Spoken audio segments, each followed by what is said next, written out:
What does Chinese food straight out of 1968 taste like in 2025? I'm about to find out today when I visit Hop Kee, a legacy Chinese restaurant located right in the center of the classic Chinese restaurant district in New York's Chinatown. Hi, this is Arthur from the Minute Review Show. If you have a minute, I have an opinion. This week, I made my way to one of the oldest American Chinese restaurants in New York. I'm going to try several dishes and show you what they have to offer in 2025. You won't want to miss it.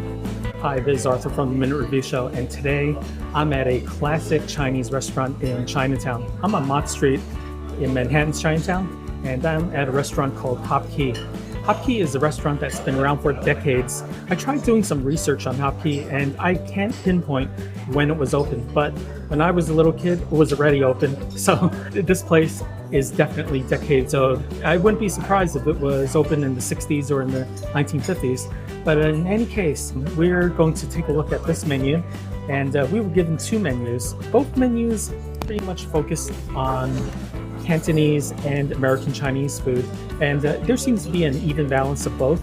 I think that whatever we order, it will be a pretty good representation of what they offer here. One interesting story about Hop Kee is that I remember way back in the past, there used to be a restaurant right above this location. Now this location that I'm sitting in is the Hop Kee that is in the basement. You would walk down the flight of stairs and you would get here. But there used to be a restaurant upstairs called Hop Kee Rice Shop. And I remember they spelled that shop S-H-O-P-P-E. And I would just remember that because I was wondering, can you pronounce that name as Shoppy? But in any case, that's a place that we always walk by, but I never really patronized that place all too much. Now in the next section, let's take a look at the menu and see what they have, and we're going to take a look at both of them. Okay, we're at Hop Kee and we were given two menus, and let's take a look at the more substantial menu. Let's open it up, and we see that we have some soup, and these are all types of soups. Most of these soups are, I would say, American Chinese, like the chicken corn soup, chicken wonton soup, things of that sort. Then we have the appetizers, and these are more like the American appetizers, Chinese American appetizers, barbecue spare ribs, fried dumplings, things of that sort. And then we have the noodles. Now these are more of the Chinese style noodles, like lo mein, mai fun. And next we have some chicken dishes. And once again, we have a combination of American Chinese and Cantonese. We have some beef dishes, same combination of both. We have some pork, and you do have some Cantonese dishes like Peking style pork chops and the pork chops and onions. And we have some roast pork dishes. We have mushu, which is American Chinese. And then we have some specials. Now these are more of the American Chinese and Cantonese dishes, and they all have special names.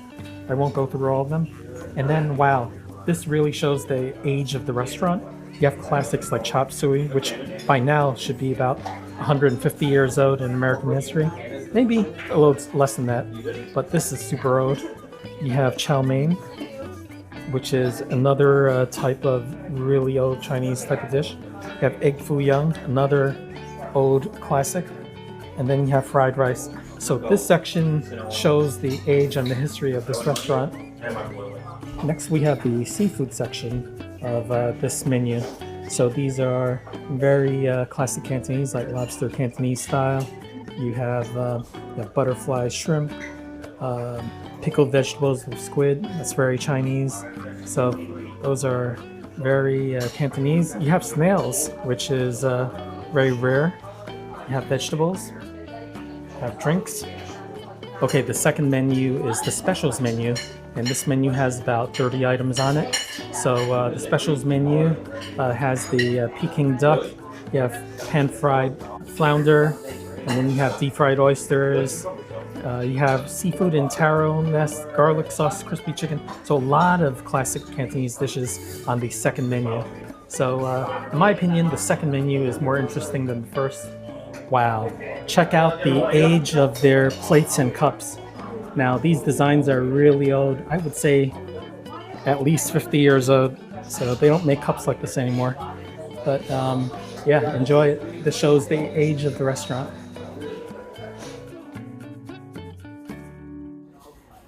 The first dish that we ordered is the garlic fried chicken. Now, this fried chicken is pretty interesting. You know how in Cantonese food there's usually a dish called gai? Well, this one looks like it's deep fried. It's a huge chicken actually. It looks like it might be between 3 to 4 pounds, and this is half a chicken. So you see all these little green things here. It's probably the scallions or some other herb. You see the nice dark crispy fried chicken skin right here. And I'm touching it. Actually, I think it's been softened by the gravy.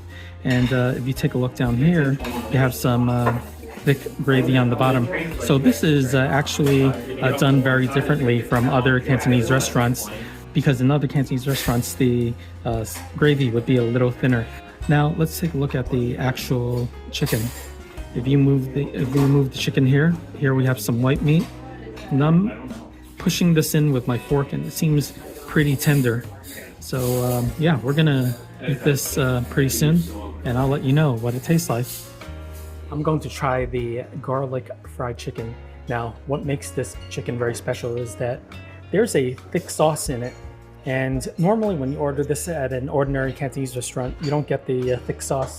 Most of the time it's a just regular soy sauce or a seasoned soy sauce. So let's give this a try. I'm going to use my fingers because that's what I do.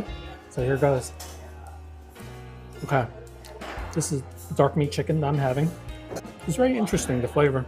The flavor definitely is soy sauce based, but it has this thick, earthy element to it. I'm not exactly sure what they've added to the sauce, but it tastes like a hybrid between a soy sauce and maybe some oyster sauce, but I'm not exactly sure what it is. But there's definitely an earthiness to it and thickness. So this is definitely different from your regular Cantonese banquet hall fried chicken. It's different, but I can appreciate that because, once again, Hop Kee is a classic Chinese American restaurant. So they're going to make things in an old way, and I think this is an old way of making gai. And the chicken is not overcooked. I really like that. It's very nice. We were served free tea with our dinner. Now, this particular tea comes out of a metal old-fashioned teapot, and this is what it looks like. Now, this one doesn't have any tea leaves on the inside. I suspect this is a pu'er tea, but there's something very interesting about this tea. What's interesting about this tea is that it has this very interesting flavor. If you know Chinese tea, pu'er tea has a certain flavor to it. Well, this type of tea has a very old-fashioned flavor to it. It might be pu'er tea.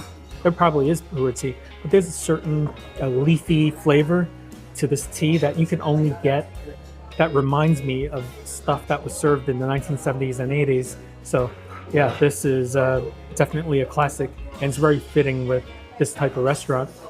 The next dish I ordered is the seafood in a taro basket. Now, this is a classic Cantonese dish, and in my previous videos I had mentioned that this dish is very hard to find in Chinatown these days, and if you do find them, you might just find them at a banquet setting. But in any case, what this is that it's a deep fried taro basket.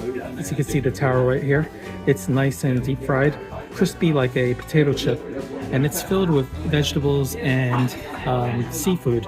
Now, we have for vegetables some broccoli, some carrots. I like the way that they cut these carrots. It's like a little star. Over here you have some bamboo shoots, and then you have a variety of seafood here. You have a scallop here, you have the shrimp here, you have some squid here, and there's probably more stuff in here that I'll probably have to dig into, but this is basically what you have for a seafood basket. Oh, straw mushrooms, I forgot to mention that. So I can't wait to dive into this classic Cantonese banquet style dish. I was going to show you the seafood basket, the individual components in my regular commentary, but I thought it would be better to show it to you this way. This is the stuff that I found inside the seafood basket. Now, there's a lot of seafood in here. You have fish cake, you have shrimp, whole shrimp, you have scallops, you have a water chestnut, you have squid, you have surimi, the fake crab leg, you have some broccoli, and then you have the actual taro basket. Now, the taro basket on the bottom absorbs all the liquid that the seafood was cooked in, and this is usually my favorite part. So it's not dry, it's absorbed the seafood liquid. The taro basket on the side is a little drier, but I'm gonna give this a try right now. Okay, I'm gonna give a quick rundown as to the flavor of all of the seafood in my dish. So first things first, I love this dish because of the taro. So let's try the basket. Okay, now this basket is sufficiently fried. It's crispy. For some reason, it's not super crispy, but it does definitely taste like taro. Next, we have the taro basket that has all the seafood sauce. Let's try this. Nice and crispy. Now, the quality of that basket is the most important thing. I would say I've had better, but this is definitely a very good version of it. I wouldn't say the best version, but a good version of it. And it tastes exactly how it should. What I can say is that this basket is the most important thing, and it's very hard to find in Chinatown these days. Next, let's try all the seafood. Let's first try the scallop. Okay, it's sufficiently cooked, enough salt. I taste the hint of garlic in that sauce. Next, we have the fake crab. Okay, for some reason it's a little pasty, but it's okay. Next, we have the straw mushrooms. Okay, that's good. We have the shrimp. Now these shrimps are like medium sized. Let's try this. Let's see if they're nice and fresh. They are fresh because they're nice and snappy. Not bad. And I misjudged it. The shrimp is actually a lot bigger than I expected. It took a lot of chews to finish that shrimp. Next, we have the fish cake. Now, fish cake is usually the same type of stuff that they use to make the fish balls, Chinese fish balls. Let's try this. Nice and soft, very good. And next we have the squid. See the quality of this. Okay. The squid is nice and treated, nice and easy to chew, not rubbery. And then we have the classic American Chinese ingredient, which is the water chestnuts. Let's try this. Fresh, crunchy, and very watery. And everything on my dish is bathed in that seafood sauce. In total, everything in that basket is very good. I'm glad that they have it here. Although not the greatest version of it, it's a very decent version of it, and I'm glad it's here. I also wanted to show some of their condiments. You have your regular salt and pepper here. You have your Kiko Man, which is a very old school Chinese condiment in old Chinese restaurants. And this is one thing that you always had in the old school Chinese restaurants, the trapeze red devil sauce. Now, I don't see the devil on this bottle, but in the past there used to be a devil right in the center of the bottle. Now, this is something that we always had in old Chinese American restaurants, but nowadays you can only find it here. We've moved on to other types of spicy condiments. Okay, we ordered something really, really, really unique, and this looks like beef chow fun, but it's not beef chow fun. This is duck chow fun. Now, most of the time when you order this, you're going to have a nice dark soy sauce that's added onto the ho fun noodles, the white broad noodles. And we also have in this dish, now this is a pretty big dish, about 7 inches wide, 6 inches long, and pretty deep. So here's the duck. Looks like they shredded the duck. Here's the duck skin, and here are some pieces of duck that's cut into small little strips. Yeah, and then you have the bean sprouts or the nga choy, and yeah, this actually looks pretty good. There's quite a bit of these noodles. We're gonna try this because this is a very unique dish, mainly because it's made with duck. The next dish I ordered is the chow fun with the duck chow fun. Now, when I look at it, it looks exactly like a beef chow fun, but with duck. So let's give this a try. This is a little different. So here it goes. Very, very nice. This has the nice wok hei. You can get wok hei on a broad ho fun noodle without the beef, because usually when you have the beef chow fun, you're relying on the beef to provide all that wok hei flavor, what they call the Maillard effect. But this one has it without the beef, and this is made with duck. Now let's try some of that duck. It's cut into these little strips. Let's check this out. Okay. It's quite simple. It's basically Cantonese roast duck that's been cut into strips. It tastes fine. Stir-fried. To be honest, the best part of this chow fun dish are the noodles, because the noodles, they're not clumped together. They have that nice wok hei flavor to it. They have a little bit of that grease that you see on the noodle, and it doesn't feel like I'm eating a dense dough ball, because if the quality of the ho fun noodles are not good, it's going to taste that way, but these noodles come apart when I chew it, so they're very nice. Hop Kee, as I look around, is actually a pretty small restaurant. I see around me maybe 5 or 6 booths, and each can seat maybe 4 people. And the tables aren't that large either. We're in a basement space. There's some tables in the center of the room that can fit maybe 4 or 6 people, but it's a very cozy place. I'm actually here at around 3 o'clock on a weekend. This seems to be the only time where it might be this empty, but you know, it's a good time to come if you don't want to fight the crowds, because if you do come during the afternoon, you will see a line here. This particular restaurant is on a side of Mott Street that has all the decades-old restaurants. On this side of this street, you have Hop Kee, you have Wo Hop next door. Across the street, you have Hop Lee and you have Ping's. So all those restaurants are classic restaurants in Chinatown, and they've been here for decades. Another thing that I should also mention is that the vibe here is totally 1970s, because when you look at the booths, you have some wood paneling on the walls. Everything has a brown decor. Basically, is just not updated, but that's the charm of this place. This is why you're coming. You're coming here for the history, coming here for the food that could have been served here maybe 50 years ago. Now, I've just finished a couple of dishes, and I have to say that a lot of these tastes that I'm having, I haven't had in decades. Literally, I haven't had in decades. So if you want to get a taste of what things were like, this is a good starting point.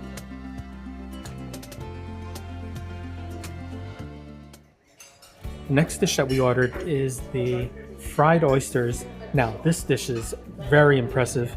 Now, let's take a count as to how many oysters they gave us. 1, 2, 3, 4, 5, 6, 7, 8, 9. They gave us 9 oysters, and these oysters are pretty good in size. Take a look at this. Each oyster looks like it's about a little under 2 inches long, and they're all standard in size. The batter looks like it's a wet batter. So yeah, you do have this doughy part on the outside. And you know what? I really want to know what's inside. So let's break apart the oyster. So I'm going to take this. And yes, as you can see, the steam coming off the oyster. See the nice white oyster. And it looks super juicy. Very nice looking. So we're gonna try this very soon. Oh yes, and I forgot, they also gave us this seasoning salt to go with the oyster that we're gonna dip this in. The next dish I'm going to try are the fried oysters. Now, these oysters, as I had mentioned, are about 2 inches long, and they are nice and plump. And as I showed you earlier, they look very juicy. So what I'm going to do is that I'm going to dip it into that seasoning salt that I was given. So here goes with the seasoning salt.